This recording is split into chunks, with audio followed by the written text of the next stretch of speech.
and we're back to the spiritual philosopher. Um, thank you to everyone who's been listening. Happy New Year, everybody! And I want to start off by welcoming our guest, Carlos.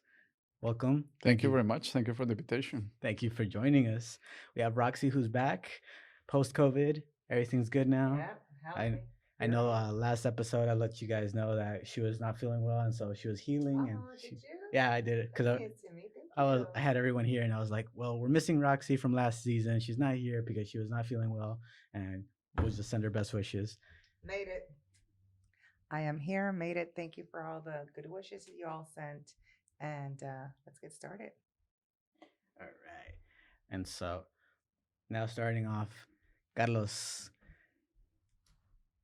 when so you are currently moved in here from Venezuela. That's correct. Yes. That's correct. And so I want to start off diving in with you is when you moved from Venezuela to United States, you were you left during the regime of Chavez, is that correct? That's correct. Yeah. Mhm.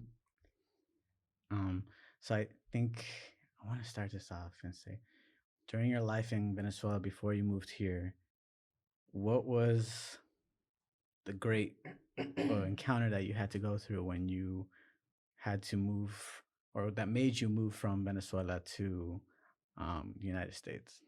Well, there were two reasons. Mhm.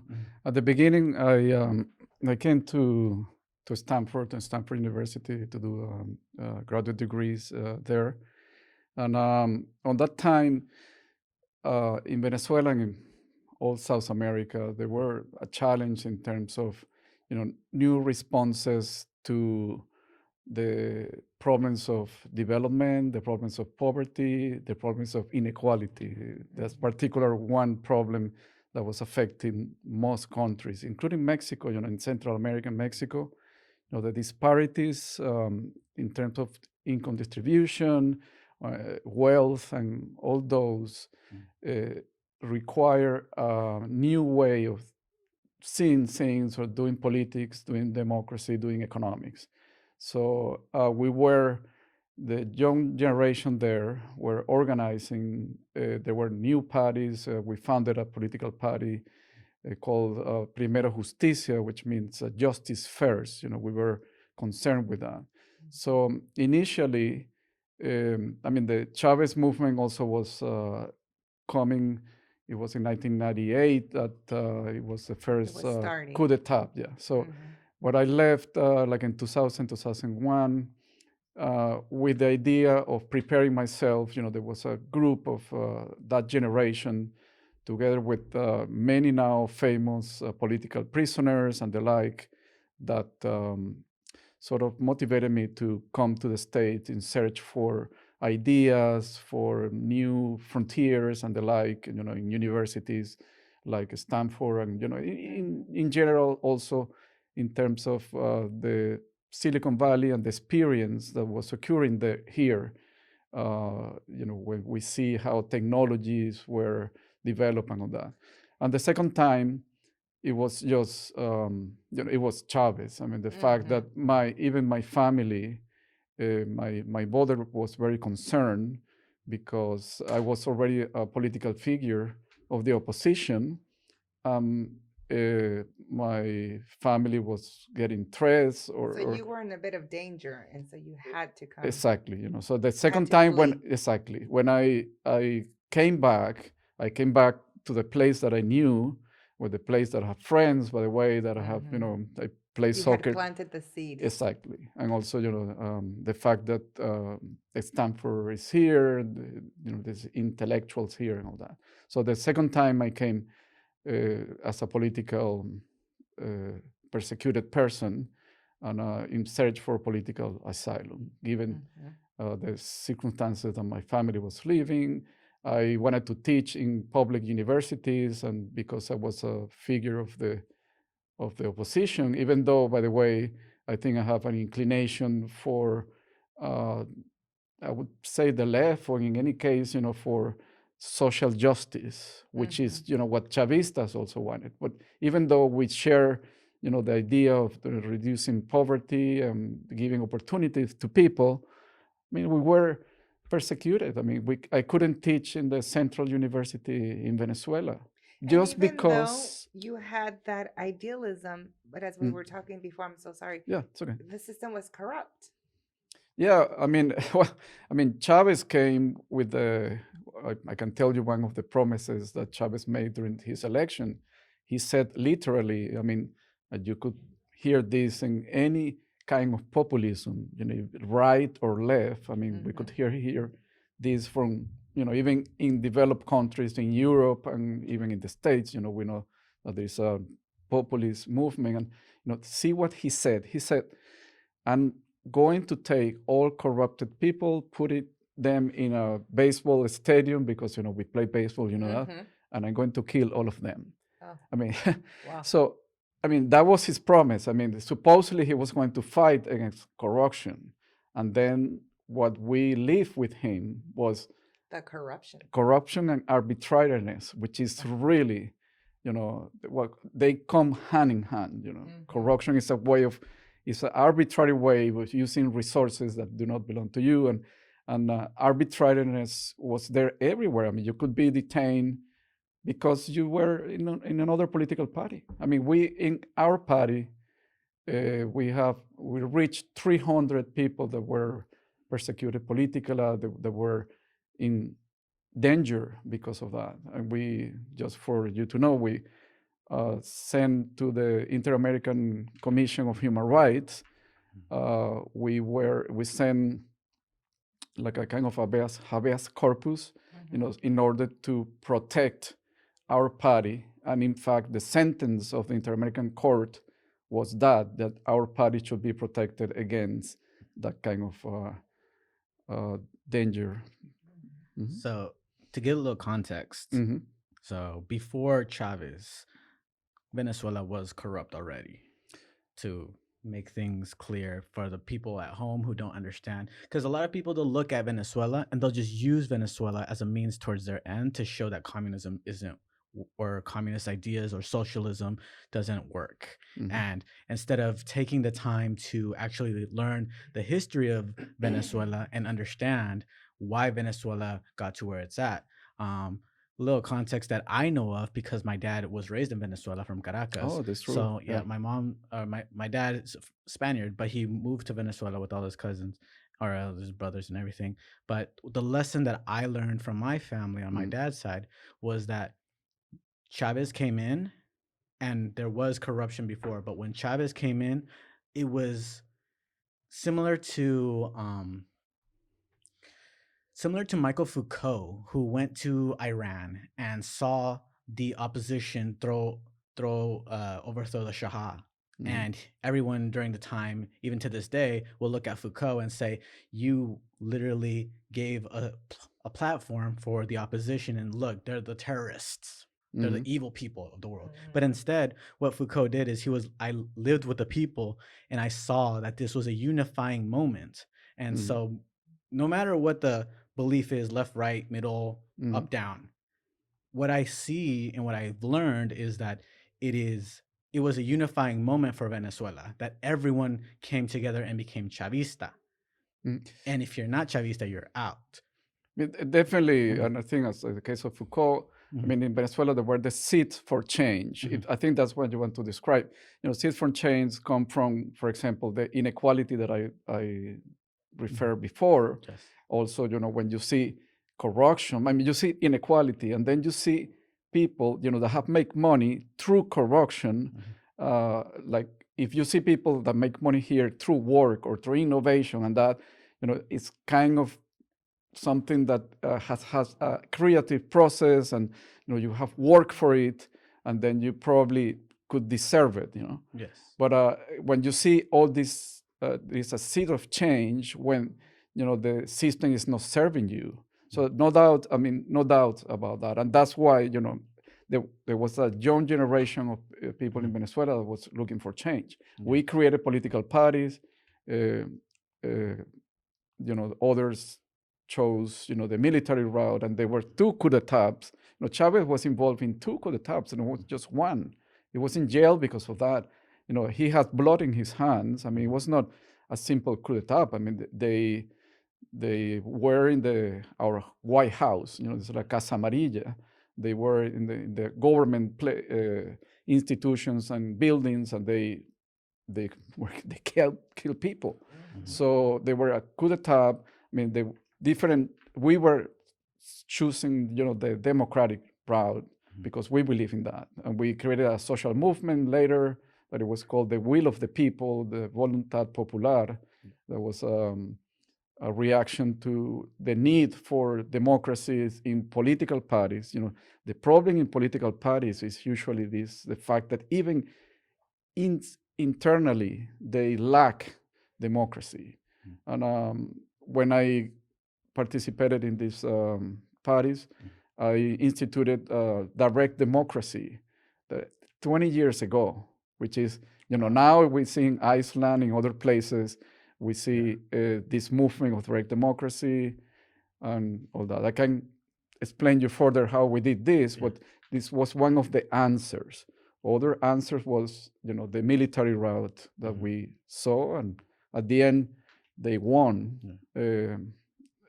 I would say for bad, not for good.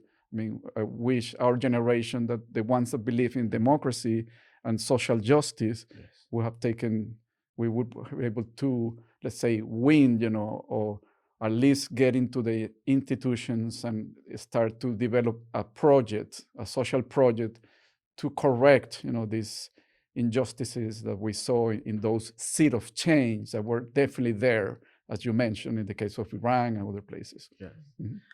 So taking a step back, so now we've heard of how your experience being directly involved in the government of Venezuela and being part of the, I would say, the opposition of change, because there is this separate from Chavistas. Just to make it clear for the people at home, and if you don't know what Chavistas are at home, I invite you to do your research on Venezuela. I'm not going to dive deep into that, but I am mentioning it here because it is something that we will need another 3-hour podcast just to explain Venezuela in itself. Exactly. we can come we're making in the future. Okay? Yes, we can, and we will. I'm making it clear here that I'm making a jump and I'm calling it out before people consider, oh, he's ignoring or omitting stuff. No, I'm just making a jump because this is something that's going to take us off course. But just know that the history of Venezuela is not the one that we have known through the media. It's something that you literally have to sit down with someone from Venezuela and can speak to you on what was the experience of growing up in Venezuela. That's a very precise comment, because it's very complex, and when we see it from outside, we see, for example, that Chavistas they claim, by the way, that they are socialists, but they are not socialists. I mean, the real sense of the meaning of the word. But that's a long discussion. But it's very complex, and I think it's correct to invite your public to research a little more on that. And so, making it more on a personal level now, that experience, what would you say was the turning point for you in your life that made you have to make the choice to say, I have to get out and I have to face this greatest danger of your life, because your life was threatened, and you even taking the time to open up and be on this podcast and share your story is putting some sort of risk, because there are people, it's on the internet, and so I want to thank you for that, because you're being vulnerable with us today, and not a lot of people will do that. Not a lot of people open up about, for example, being part of North Korea or South Korea, or being persecuted in general. So I would leave it at that question. So what would you say was that turning point for you? Well, I think I encounter an existentialist. Literally, it was a Sartre's existential moment. I don't know if you remember the famous example that Sartre gave, that in terms of how to decide ethically, and he points to the following example. If you have to decide, well, a student come to Sartre and he said, I have this problem. My mother is ill, and at the same time there is the Second World War. So what shall I do? Stay with my mother so I can, assist her and protect her life, or fight Go to for war. for the world? Uh, I decide my mother, because it was my mother who was concerned, because they were living by themselves in Valencia.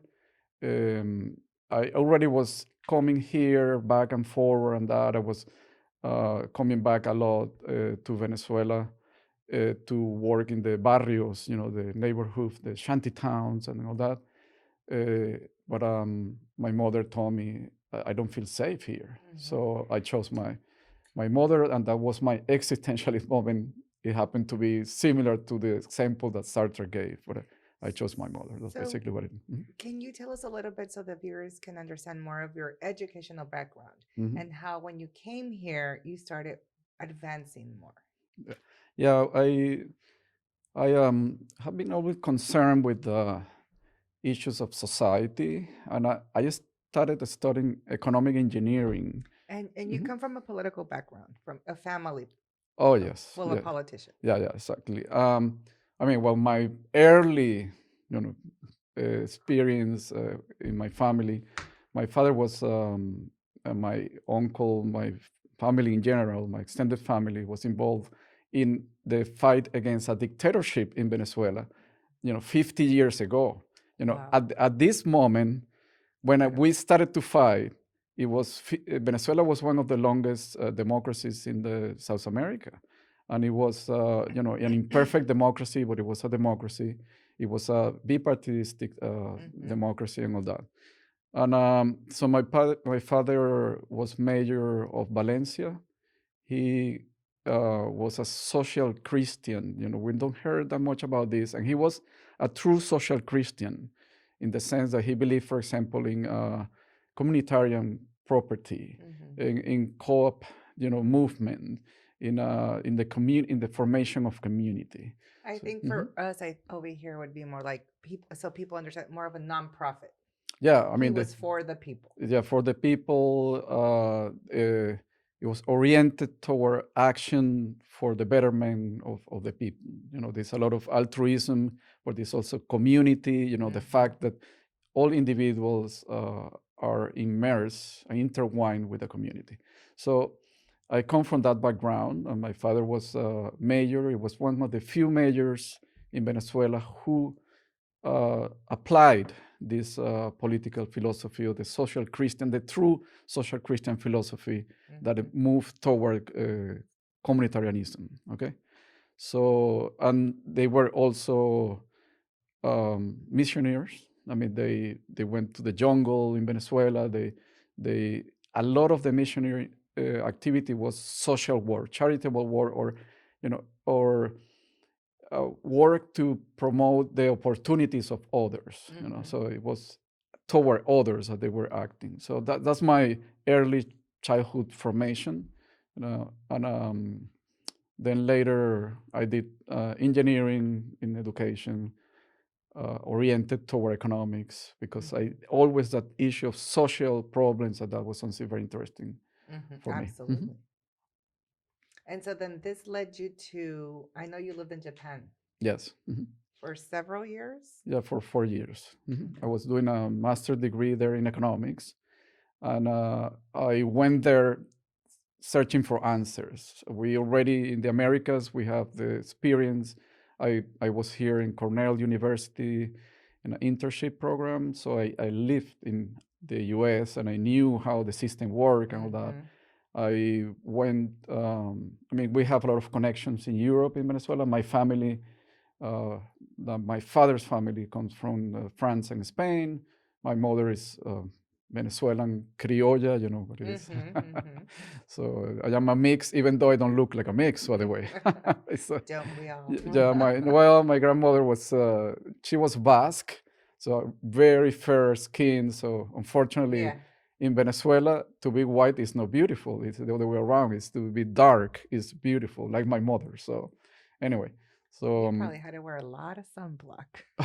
yes, yes, that's true. Well, I did not, by the way. On that time, I played soccer, everything, Uh-huh. and we went surfing in the Venezuelan, The beautiful beaches. Yeah, beaches, yeah. yeah, exactly. So, um, anyways, but I'm mentioning this because we have connections with Europe, so I knew how Europe worked, with Mm-hmm. Spain and others. So I said to myself, I mean, I need to explore other experiences and other communities and other, so Cultures. exactly, cultures and societies. And then that's how I say, well, let me see what, what's going on in Asia, how they organize themselves, and that, to see what can I bring, what could be of benefit for our Mm-hmm. South American and Latin American societies.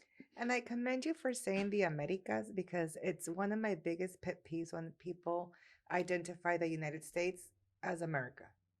Oh, So for a lot of people, just, oh, America, it's the US, and that's all they think of. And I'm like, well, America, North yeah, America yeah. is Canada, the USA, and Mexico. Mm-hmm, Then we have Central America, where Gerardo was raised, and then we have mm-hmm. South America, where you were raised. Yes, and I was raised in Gerardo has, North America, so we're like North, Central, and South here, and and people don't understand that when they're not native to the Americas. yeah, They and just want, oh, America, and all they think of is USA, and it's like, no, it's not.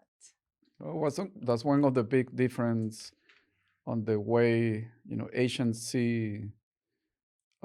economics and international relations. Mm-hmm. I think U.S. should think more on the Americas term, because I think the Americas are a community, and Exactly. yeah, Japanese, they work with Southeast Asia and they promoted development. Asia.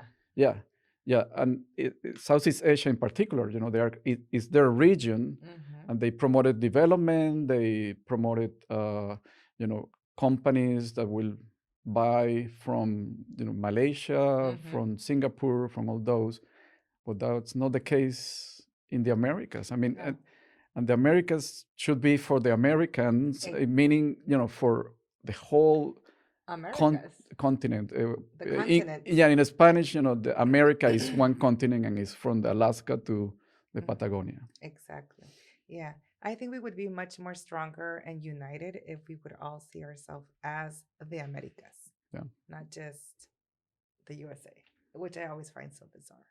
yeah, and we are intertwined in the sense, all the immigration challenge is not other thing than the fact that we should see the Americas as a region that we belong, and we should develop, we should bring justice to Honduras, Mm-hmm. Venezuela, Salvador. They are always at the top of the number of violent deaths per capita in the world. I mean, there's more death in Honduras, Salvador, and Venezuela than in a civil war in Africa. Oh, yeah. It's places where there's war. So, um, But people don't, it's not that they don't talk about it, but it doesn't get into the media, right? That it's not media blasted. So some people know about it, especially if you're from there. But other than that, then people mhm. they don't hear about it. And the politicians in the U.S., for example, they should see that it's a key to develop countries in Latin America in order for uh, the fact that, for example, immigration. Why people immigrate? Because they're looking for a better life. If we could distribute, companies, initiative, wealth in the Americas through international relations, through commerce, through nowadays through human to human relations, through technologies, that would be an answer.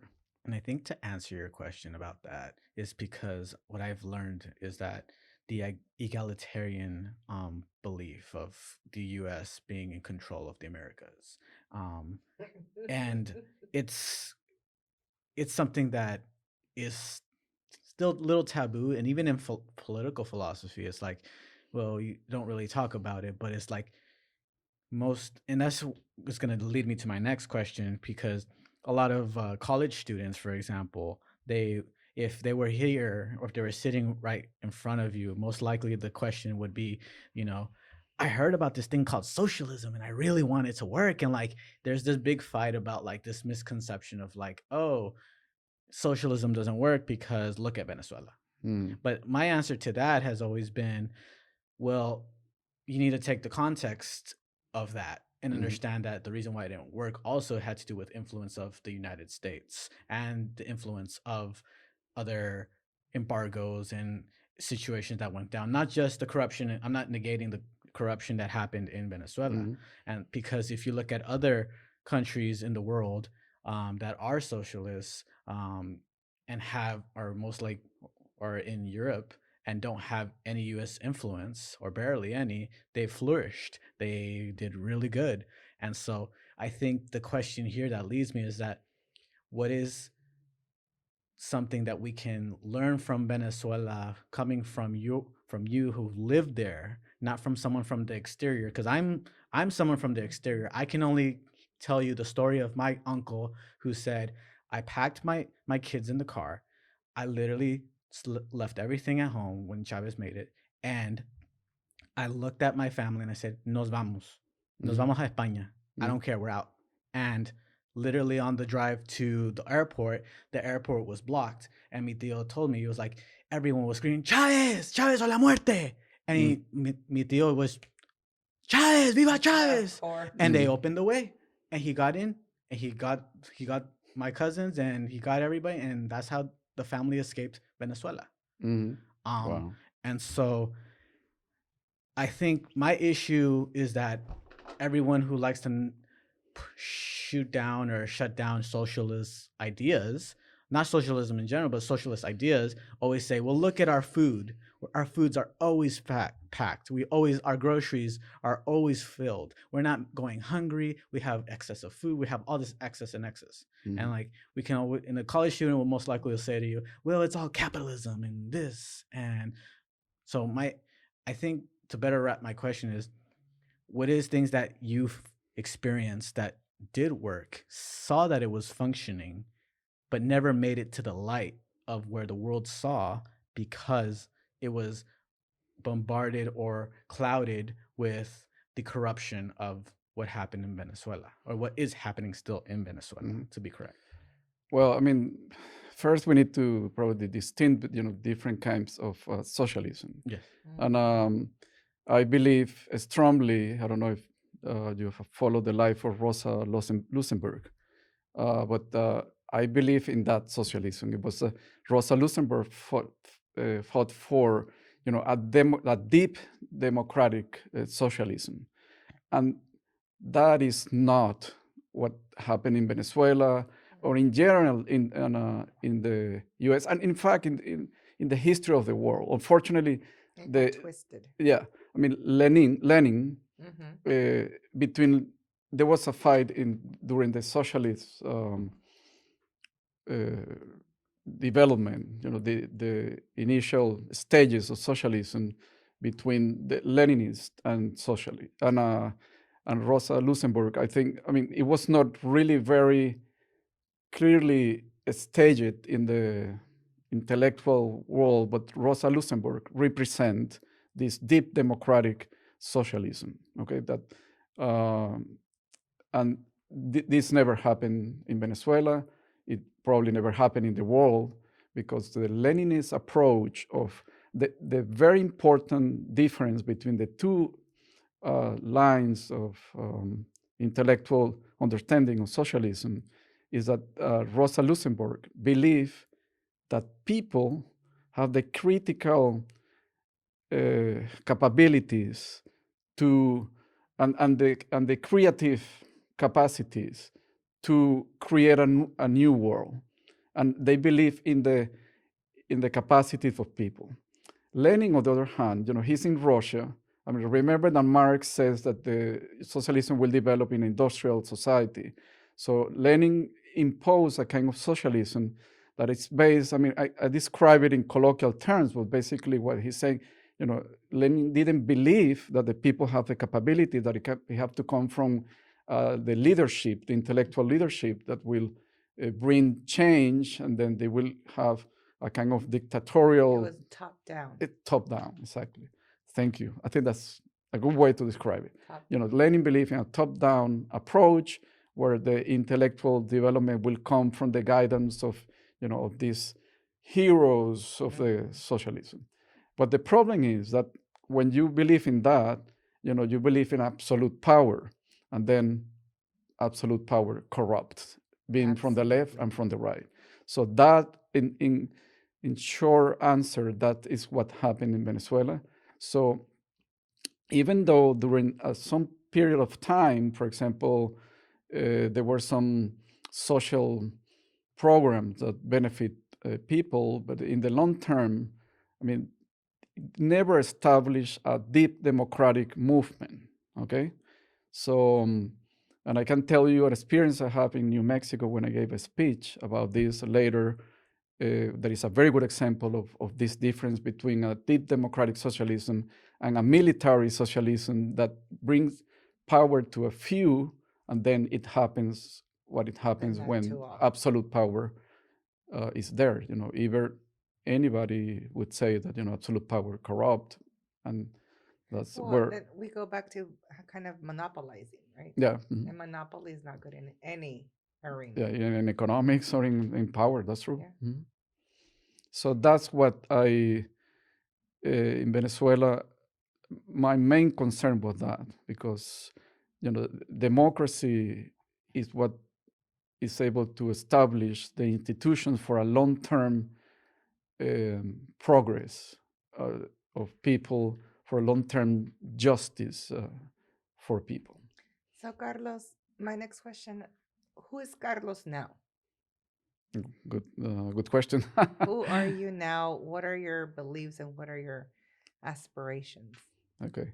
I mean, during all this evolution, and recently I changed my focus from politics. I mean, even in the political parties that we created, I started to notice, for example, I once received an email. As I said, we were promoting direct democracy.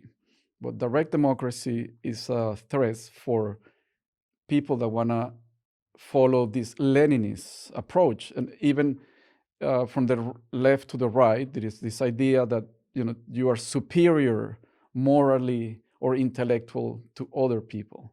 And I was promoting direct democracy. We developed a technology that it was like a electronic parliament where we were able to get people together in an application, and they were able to do the deliberation that is needed to make decisions.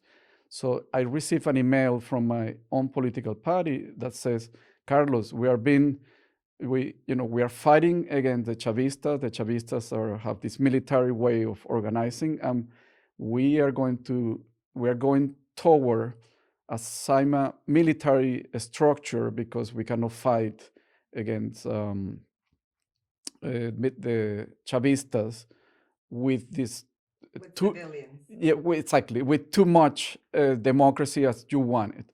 My answer was, hey, it's the other way around. To fight for democracy, you need to increase, democracy in our party, and that. So I'm telling you this because when I saw this, that even my own party is claiming moral superiority and is not reaching to the people to get to know, the answers to their problems, to promote their creative strengths and forces. They're starting to get twisted on their own. Exactly. So I decided I am now in a process of change myself. I am restructuring my life, and I am in a moment of search. But one of the things that we are doing now is we organize around social entrepreneurship, and we are developing applications for example, we are developing an application that we call Red Solidaria, which is a solidarity network. So the idea of this application is to promote to bring together nonprofits and promote solidarity networks, international solidarity networks, given humanitarian crisis like in Syria or in Venezuela, that we have 6 million people that is now abroad, in Colombia, in Ecuador, Peru, and they are refugees, and they are going through a humanitarian crisis. They don't have work. There is a humanitarian challenge, and we are responding through applications, through technology and social entrepreneurship. So that's what I'm heading now, and I That's think that the awesome. new Carlos is out of politics. I mean, Sort of.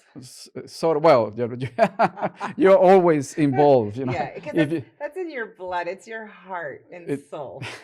and I think it's everybody. I Yeah, mean, absolutely. everybody. We live in a community, and we need to participate in this community. I So love helping other people, and I know that deep in your heart, what runs through your soul and your blood is helping other people. yeah, exactly. And so I know you love this app, and you're building other apps because it's not your only app to help others, and it's always Yeah, to improve and empower the community. exactly. Yeah, we have one in education. We are creating apps in order to promote property of the community. See how there's a circle in life. My father used to promote this, and now we are promoting, uh, encounter answering to the gig economy. Imagine application that will bring professionals or taxi drivers, etc., into an application that they will own, and decisions are made to direct democracy.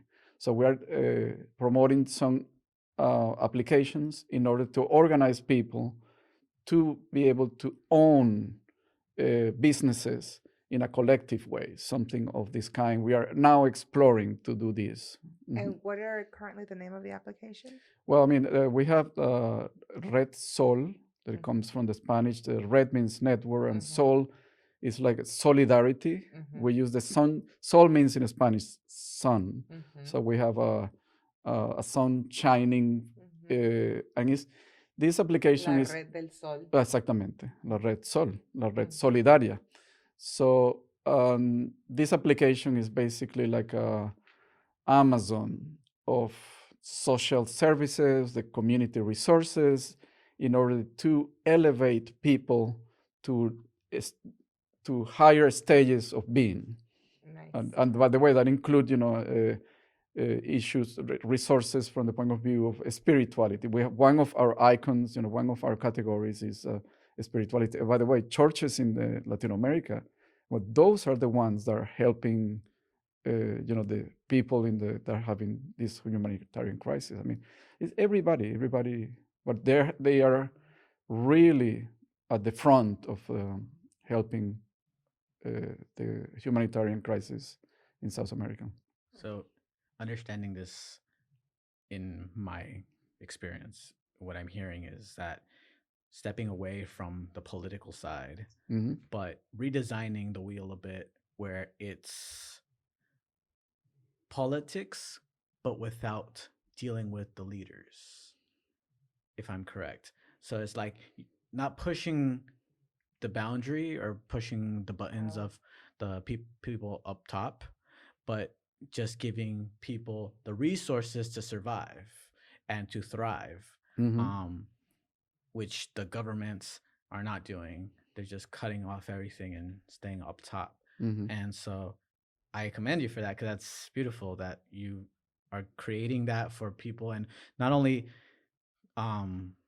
countries like Venezuela need that. I know Central America would need that, and almost all of Latin America. So Even U.S. I mean, with COVID, I mean, unemployment and all that. Even developed countries will need a way to organize altruist initiative, altruism. So that, in fact, the application we call it is an application for effective altruism. I don't know if you have Yes. read Peter Singer Oh yes, I have. Oh, Peter Okay. Singer. So long story short, Singer, he's a really good philosopher. I enjoyed him. I encountered him in my undergrad, Hmm. and so he made this argument, for example, of how we should, like, for example, me getting my coffee right every day. Like, if I get a coffee every day, that money in the coffee could be given towards people who are in need. So in the gist of what I got, because there's a lot more that he said, is that anything that's excess that you don't really need, and it's a desire, it's a material thing that could be used, those funds could be used for helping other people who don't have. Correct. With Peter Singer, there are two main principles, and one of those is that one that you're describing. Yes. But what he says is that you it, you should work in that place where you can make more money in this society. Okay, so you should guide your lives in a way that you are more effective in being altruist. And if that brings you to a job, that give you a lot of money, but then that excess, you make that money, and you are where you need to be, and where you are more efficient, and then you are able to make that money, and then you keep what is your survival, your needs, and that, and then you donate the other part. That will be a society where we are applying effective altruism. The other principle is this idea that altruism should be efficient. It's already Saint Augustine said this, by the way. He said Augustine. you should be generous, but you should be effective in your generosity. So this is the part that the application applies more. The fact we see. Let me give you this example. When the humanitarian crisis started in Colombia, there was a lot of people from the U.S. that wanted to send boxes to Colombia with aspirins, medication and all that.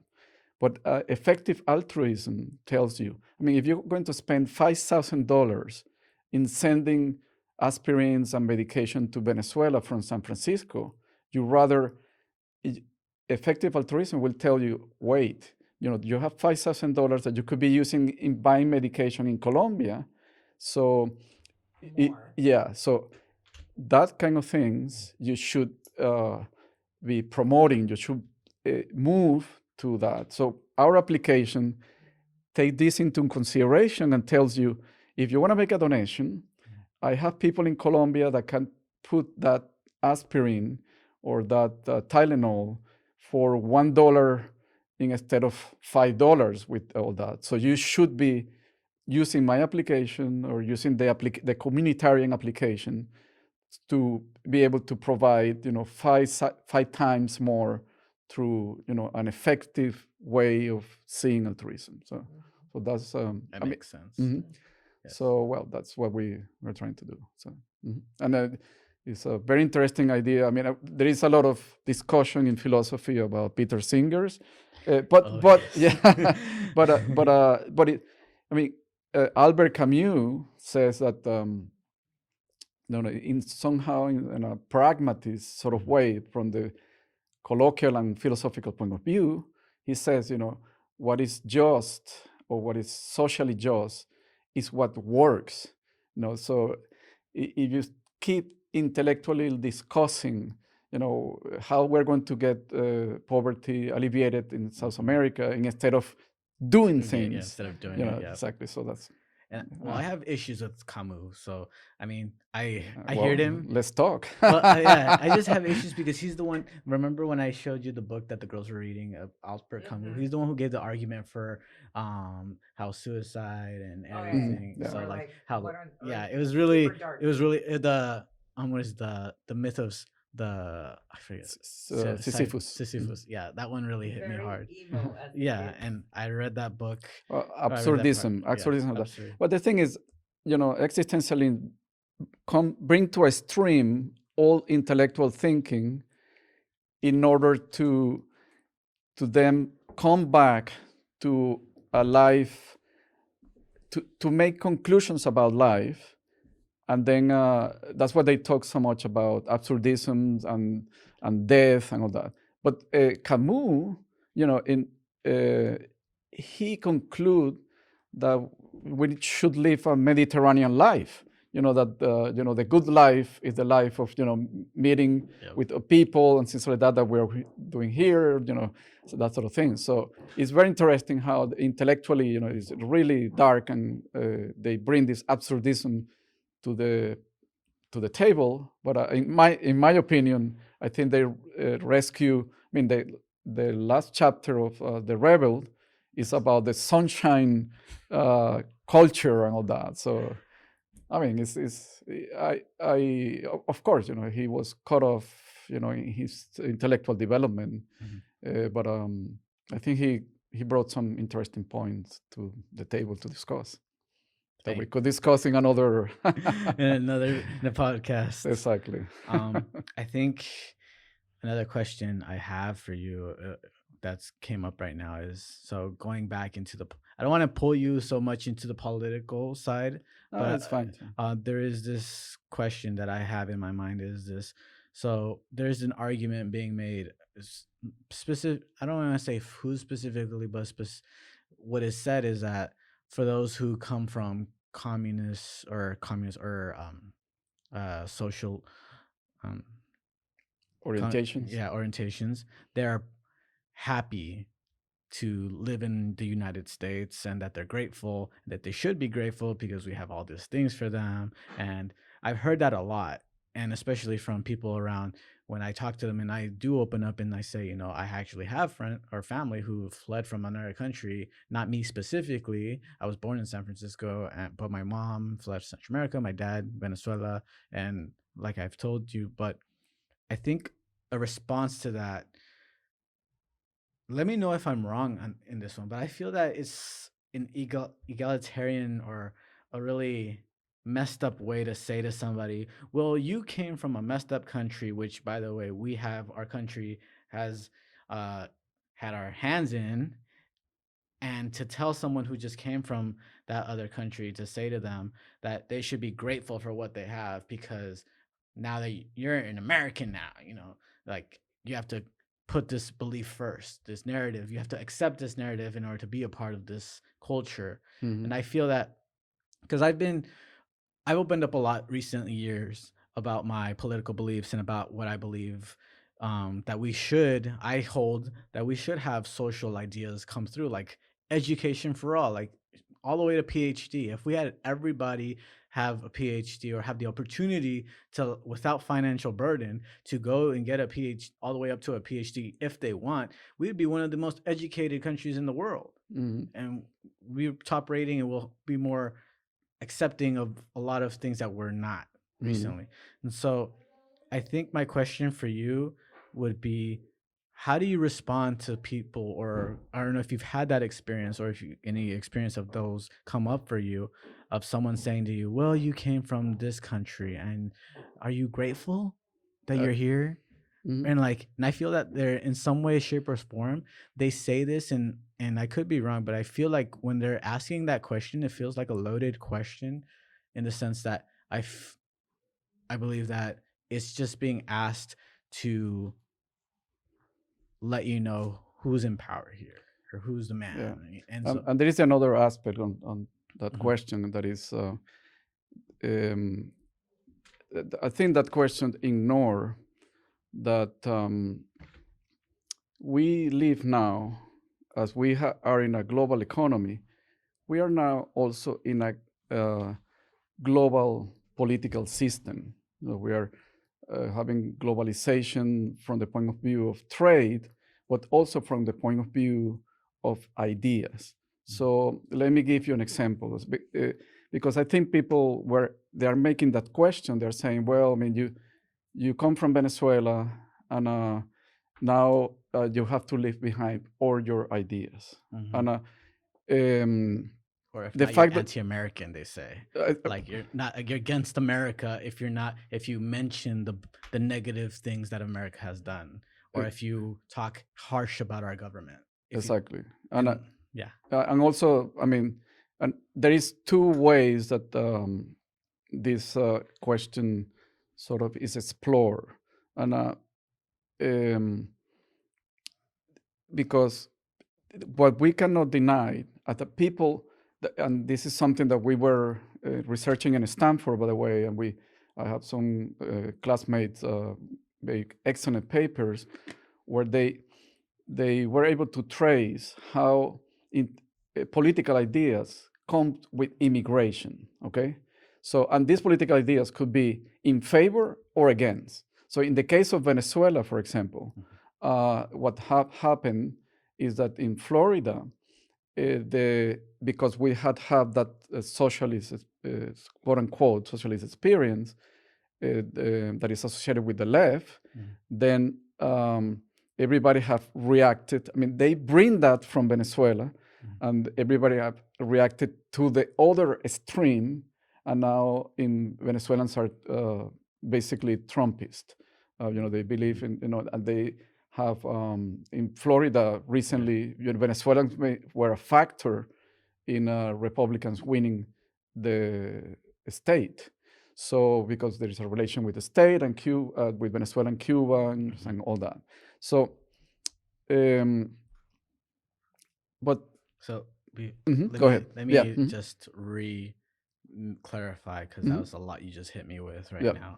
And so Venezuelans moved from a country that was believed to be socialist, which, as hearing from you earlier, there was not socialism or socialist ideas that were being pushed by Chavistas, but were labeled socialist, moved to Florida, for example, and embedded themselves in the culture and went to the far right and said, no, socialism does not work. No, it's not. It's horrible. And then, if I'm hearing you correct, let me know if I missed anything. No. That's exactly what I'm saying.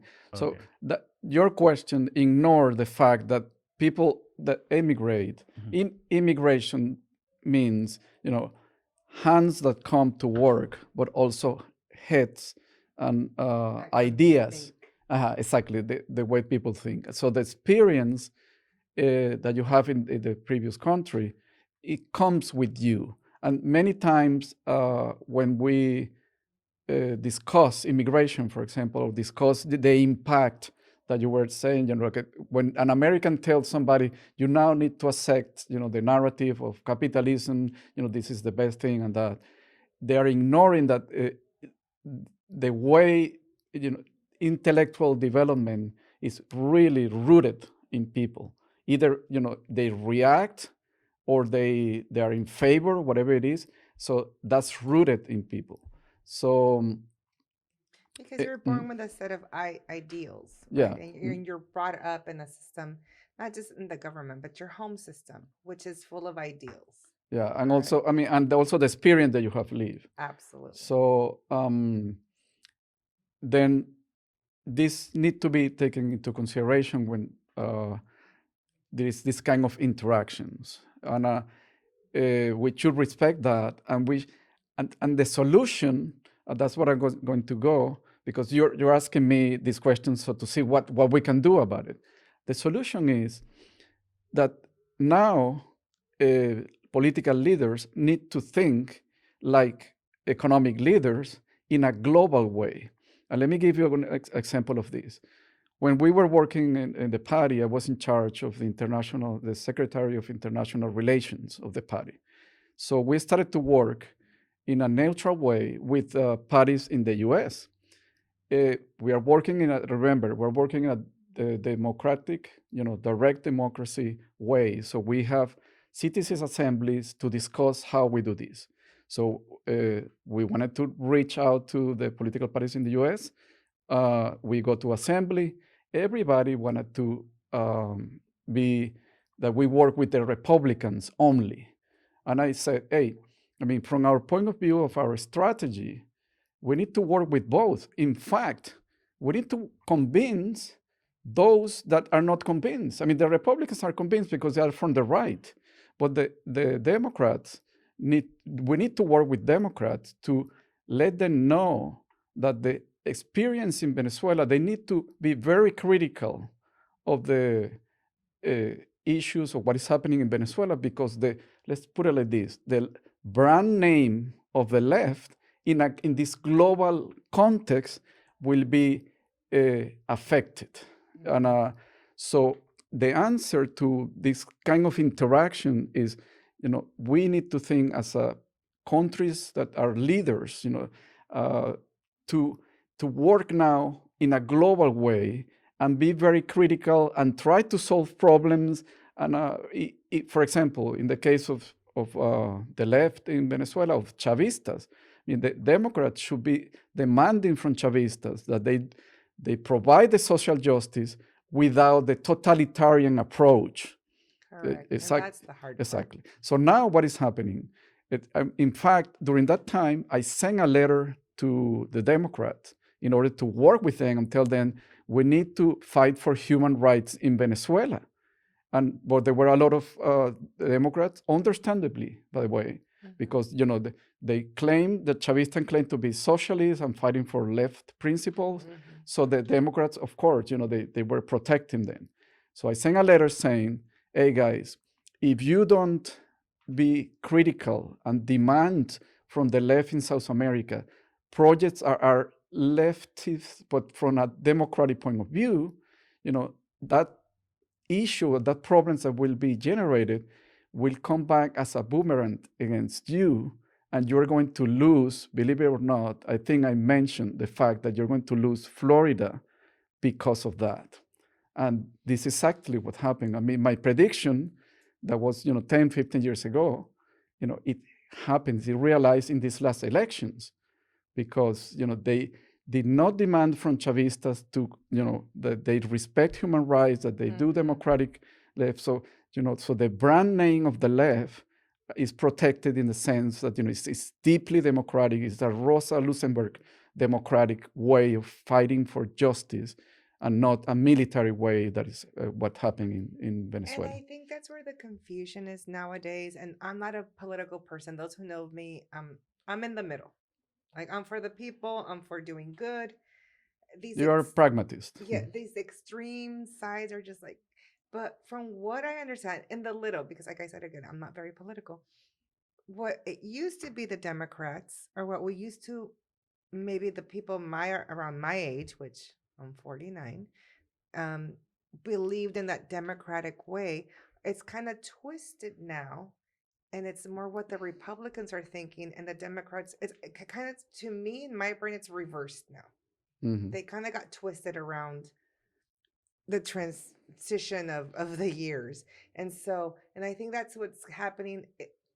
They went reverse, and so I think people who are fighting for democracy are like, wait a minute, they're not fighting for the things I believe in.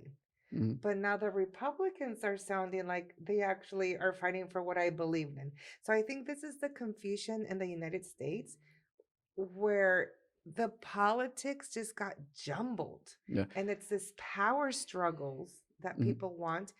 And these people in power forgot the people. Right? We're here.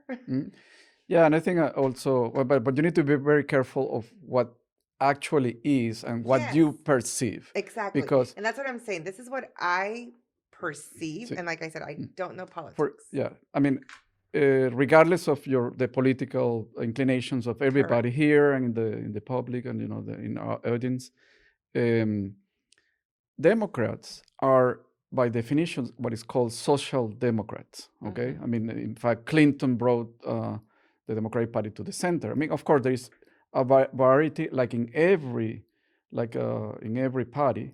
There's a variety of inclinations. That is people that is more toward a socialist, but I would say democratic socialism. Okay, but the Republic, and Trump in particular, in my opinion, he exploited the fact that the Venezuelans, when they come here, they are reacting to a quote-unquote socialism that is more a military populism mixed with all kind of ideas, and then they come here, and then Trump says, "Oh, I hate socialism and all that," and I don't like the Venezuelan Venezuelan example and that, but so people say, okay, I vote for them, but Democrats are in general. I mean, if you see Biden's record, it's really centrist. I mean, it's not one side or the other one. So to claim, that there is this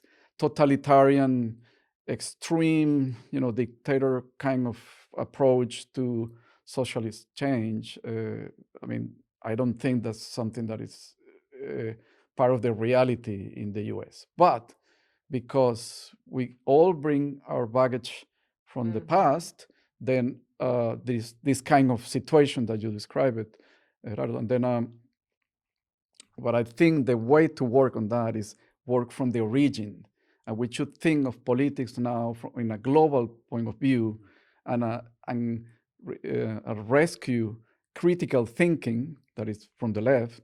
In that, when I was invited to give a speech about Venezuela in New Mexico University, first I was in Primero Justicia, the political party. That is, somehow it was inclined toward the right a little more than the party that I founded later with other people. It's called Will of the People. But in any case, a friend, a Venezuelan that was studying there, contacted me because I was working on this, and she said, I would like you to speak here in the university. My speech was denied, it was rejected by the committee, and they sent me an email saying, well, you're trying to deceive people here because you are from the right. My subject was analysis of Venezuelan Chavism from the leftist point of view, okay? So I was going to review each of the leftist principles, like, for example, feminism, and then we'll apply it to Chavism to see if they are feminist or not. And then it's rejected, and he said, you're trying to deceive my students because you are from the right. And I responded and I said, well, first, I don't know how you know more than me what is my ideology. Second, I am existentially pragmatist feminist. I mean, nothing to do with the industrial sort of Marxist versus liberalism or capitalism from discussion. And second, I told him, even if I were from the right, I do have a right to discuss from the point of view of the left, what it is Chavism. Okay, Absolutely. So they accepted my speech after I mentioned that. And the other thing that I said was about deceiving your students. Well, what about giving them the opportunity to, with their own brain, with their critical thinking, to decide if I am deceiving them or not? So they allowed me to give the speech, and When was this? in New Mexico, Like in around what university. year? It was 10 years ago or something like that. I mean, it was at the heart of Chavez government. And at the end, just to finish the story, the anecdote, all the young people came to me. I mean, they asked me, what do I mean? Wow, thank you very much. I mean, I analyze, different ideas, feminism. Well, I mean, Chavez, there is a women that comes into they're doing a TV program and they say, hey, beauty, tonight I'm going to give you what you want. The piropos. But I mean, from what people think piropos well, are, but or when men. this is a leftist that is supposed to be promoting feminism, and in the government, 95% of the people that was leading was males. I mean, there was not That's really not a feminist. So I made an analysis. Okay, this is what they say. This is what leftists should be about, and then this is what is happening. And one after another, I mean, it was obvious that they were not promoting, socialist or leftist principles. And then the students made the question, okay, wow, thank you very much. I mean, Chavez doesn't have a monopoly of justice. I mean, that's what other thing I told them. I mean, there is a lot of movements in Venezuela that are fighting for justice as well. Even the Communist Party is in the opposition in Venezuela. I don't know if you knew that. And then I told them, well, I mean, if you're leftist, one of the main ideas of the left is that you have critical thinking, that you search for where the money is and where the power is, and you be critical about it. And that was my advice to the young people of the University of New Mexico, and they were grateful about this. I mean, they have another point of view, and the fact that I told them, you apply critical thinking to your left movement, to Chavism, to what is happening in Chile and all that, and it might, after you apply critical thinking, it might survive some aspects, but you might discover other aspects that then, that's the other thing that I told them, fight for them to change, because their success, the Chavez success would have been a success of the left here. But see what is happening now. Every time that you want to criticize the left, what is the country that is mentioned as an example? Venezuela. Venezuela. So, I mean, this is an experience that it was for me very revealing. The fact, I mean, they were really open to this, and I think I put a seed of critical thinking of them, and in that way that happens. Probably they could have bring some global orientation to this Awareness. movement, and bring the kind of justice, democratic socialism that should be replacing this military socialism that we have. The same happened to me, by the way, in Berkeley. In Berkeley, they are really, so I have this discussion, and a journalist, I don't remember the name now, from the San Francisco Chronicle, after I gave the speech, approached me and said, "Thank you very much, Carlos." This journalist was working the relation between oil, Iraq, and also the issue of oil in Venezuela. And she said, "Okay, now I'm going to Venezuela. I'm going to the root, and I'm going to see what is happening there. Thank you very much, Carlos, for bringing this critical thinking approach to the left as well, to apply to the left to walk your talk and be very critical."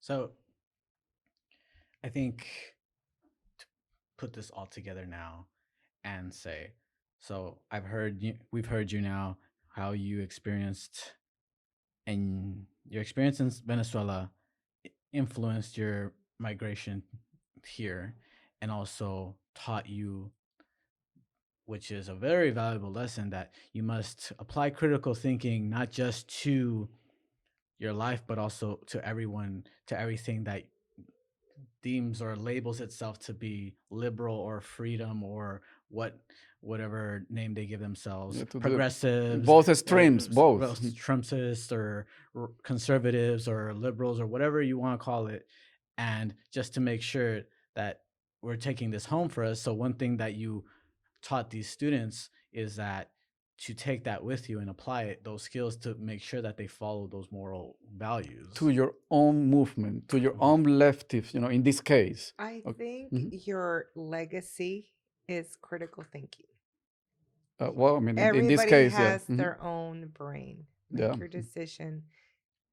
I think you inspire, and I think you inspired us today as well. And I love that you've been inspiring throughout your life, students, adults, everybody, to critically think what is best. Yeah, that's. I mean, I point from a point of view where I believe, as Rosa Luxemburg, and that's your passion. Yeah, that people have the capacities to promote change, for a creative living. Yes. And nobody owns, the truth, and nobody's morally superior. I mean, and this opens Pandora's box to creativity, and we're not going to go there today, but to religion. No. Right? Religion is also very top down. I mean, I was raised Catholic. Do I go to church now? I don't. Right? It was too much. It's top down. I'm called a sinner by somebody who doesn't know me, right? And that's just a discussion for another day, because we're not going to get into that. But it's very top down. We can say a little bit about that, because we were all raised. We can talk about Kierkegaard, because Kierkegaard brings together your aesthetic life, your ethical life, that is what we are talking now, and then the spiritual life. So we can talk definitely. We can talk a little bit about that. But again, for me, all religions are top down, and it was a way to control the masses back in the day because people weren't as educated. And this is where it kind of links into your critical thinking. We all are smart beings, we all have brains, we all can critically think, Oh. and we're no longer as suppressed intellectually as back in hundreds of years we were, right? Because only the wealthy can go to school and learn and read and write. But now we all have that opportunity. So we all have the opportunity to be a critical thinker and choose for ourselves. We And all have a moral compass. and coming to Kierkegaard again, um, Kierkegaard believe in. I mean, by the way, you have opened my eyes because what this analysis that we did and the politics is also could be applied to religion. And Absolutely. and Kierkegaard, what he comes and he criticized the institution of church because he said it's a false religion, It is. and he brings religion into the relation between the individual and God. Okay, and he described these phases or dimensions of life. The aesthetic being the pleasurable one. There's The nothing wrong carnal, with the it. Yeah, carnal one. yeah. And then he said, well, then there is the ethical that have to do with your relation with the collectivity, social norms, and that, what is good in terms of your relation with others in relation to what is a good life. And good life means, you as individual immersed in a community. And then you have the spiritual one, that is your relation with God, and Kierkegaard bring it to this relation between the individual and the God without any intermediaries. And this is exactly Absolutely. what is happening at the level of government. I mean, in this discussion, I have realized that it's exactly, Lenin was saying, I don't. I mean, he didn't say it, but his actions, as in writings, and the way he saw politics was one that says, I own the truth. Other people doesn't have critical thinking. He was When God. we need to educate people, and that it might, in the context, being a justifiable approach, but then that ownership of truth and that disdain for the capacities of others, is what have made the failure of socialism, of that kind of socialism. Well, that's because are we going to educate others or are we going to try to indoctrinate others?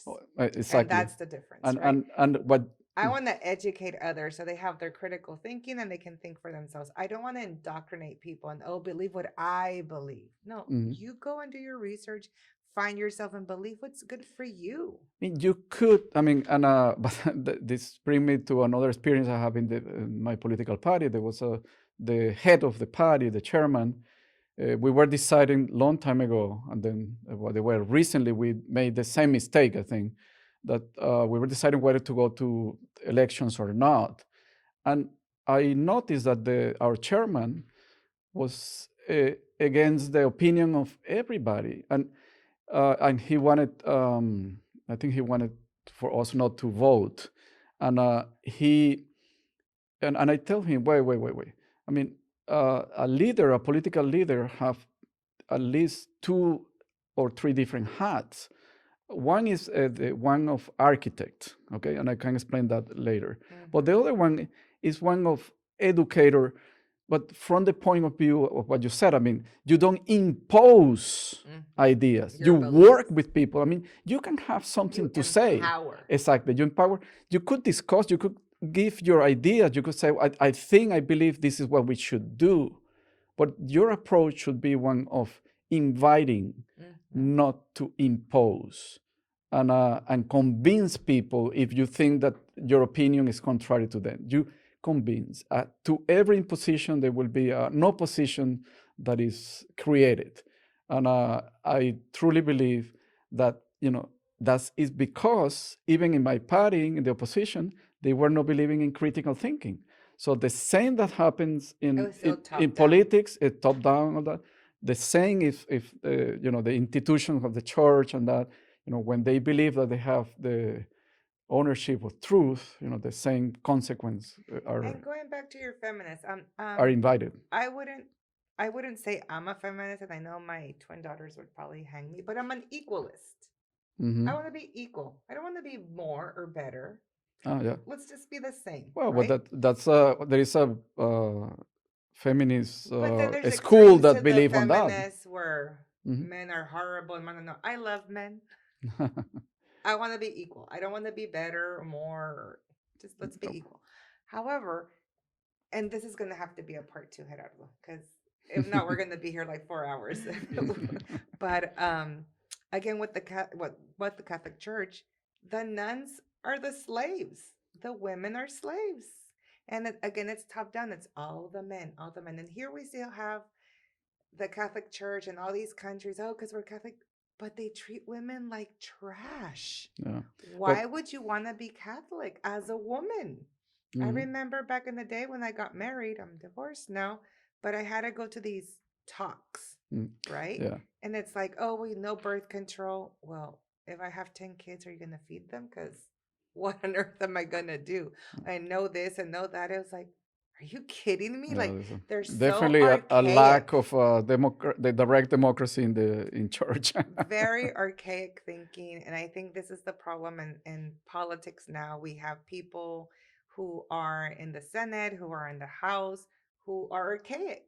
They're all Yeah. in their 80s with their old way of thinking. And we have all this new population with new ideas. Why can't we give them opportunities? Yeah, but when I was teaching, well, this was in UC Santa Barbara. I was a teaching assistant in PhD there.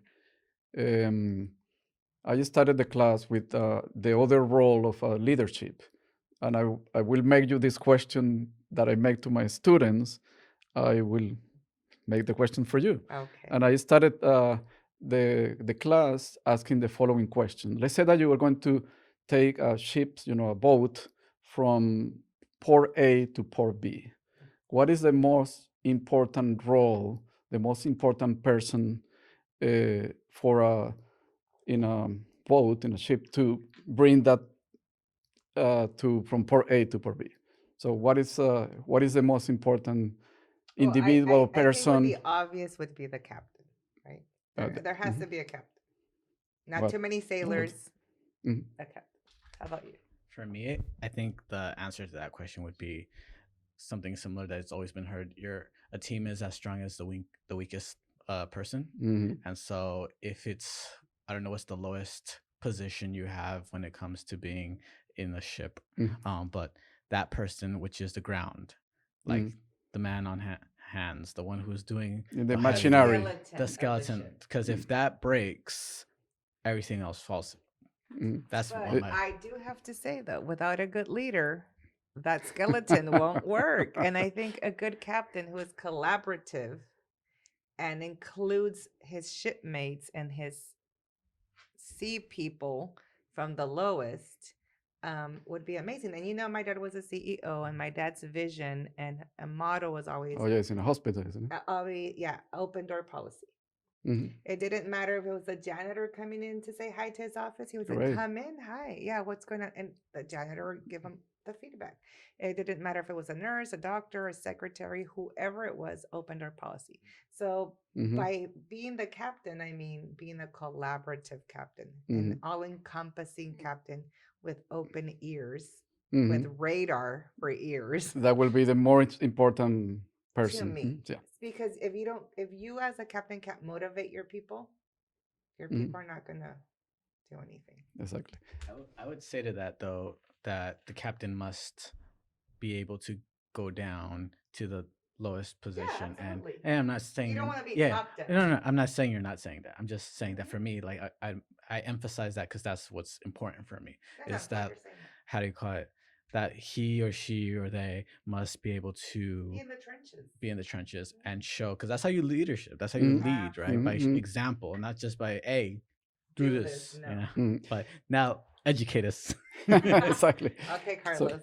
well, I mean, the answers that I get from students are similar to yours, but I would say that the introduction of this collaborative capital is a new answer to me, a very Oh, there you revealing, go. very revealing.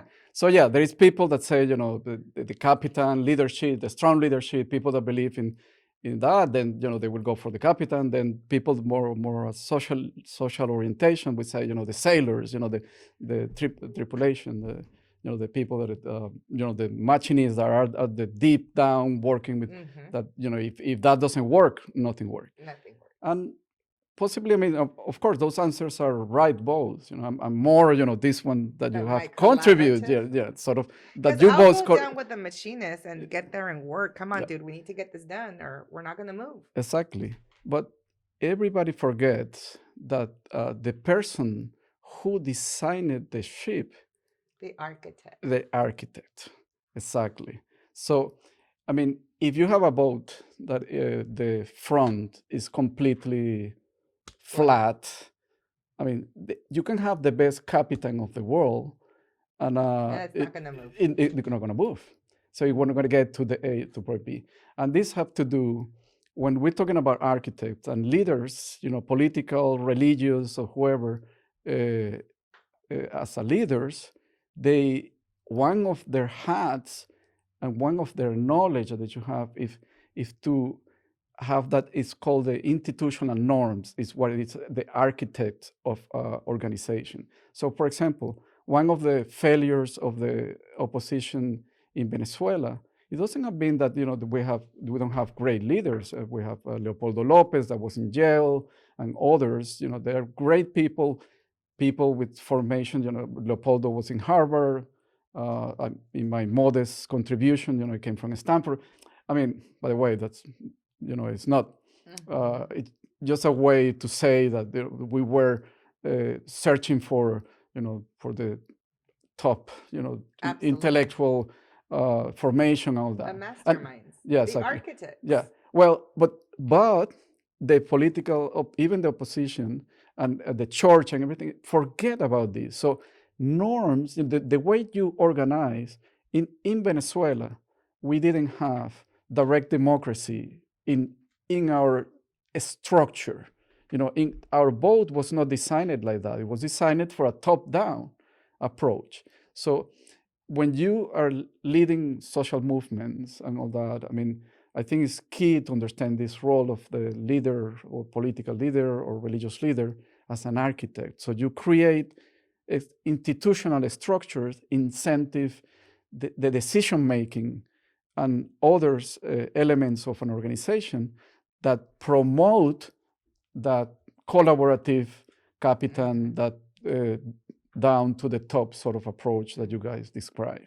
So having a good boat is a key role. Is a key role. And this was, by the way, this is not mine. This is Peter Senge in the Fifth Discipline. It's a very old management guru who has a chapter, and he discussed this idea. And I think it could be applied to politics and to religion and all that.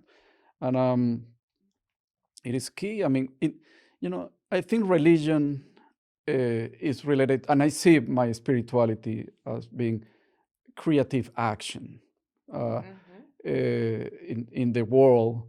Is, you know, existentialists talk about projects. Okay, you know, your life are projects. You know, a project could be family, a project could be a company, a project could be a social work.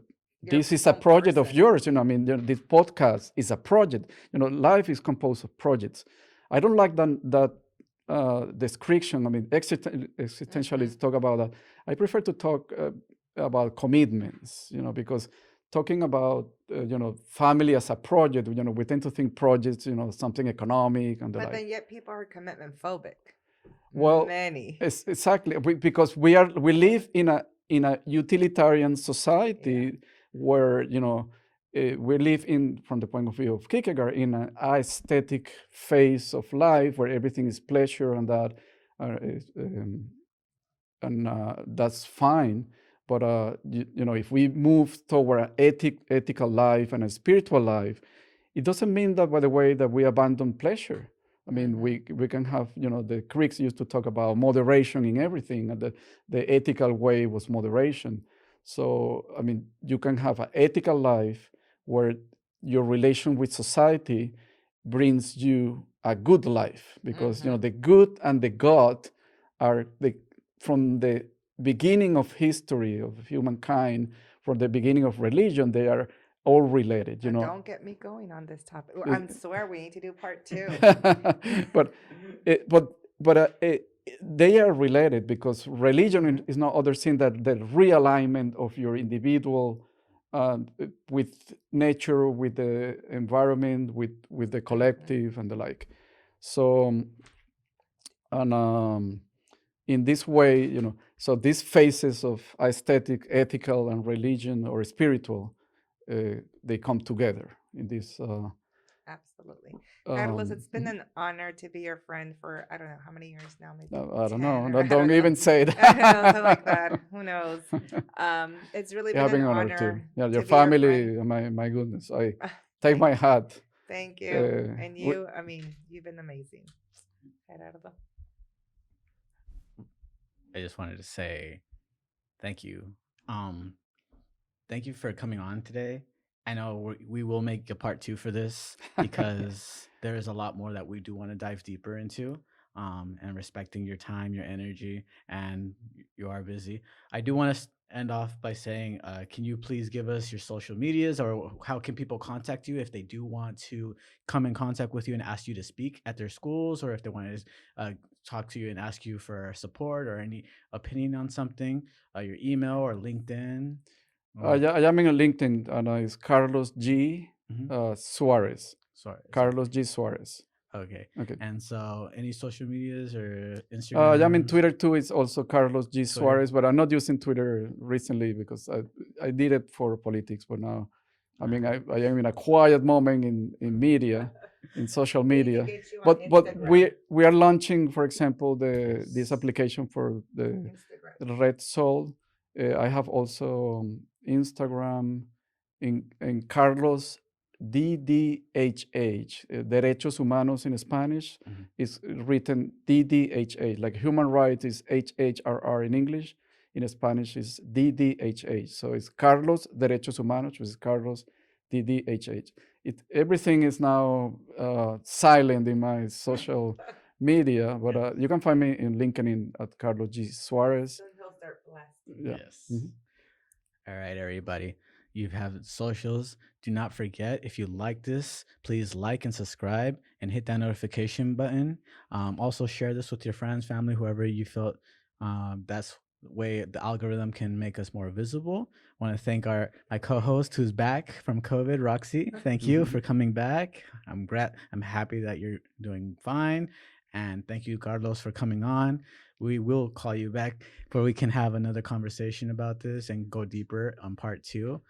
If you have any questions for Carlos, feel free to please put those down on the YouTube link and leave them in the comment section. We will ask them for you. Also, anybody else who wanted to come on, feel free to find us at the Spiritual Philosopher. That's going to be on Instagram, and it's also going to be on YouTube. You can find us also on Apple Music. Soon we'll try to get on Spotify, but right now with Spotify, they're having a lot of issues trying to get podcasts on. So I'm trying to email back and forth, but doing my best here.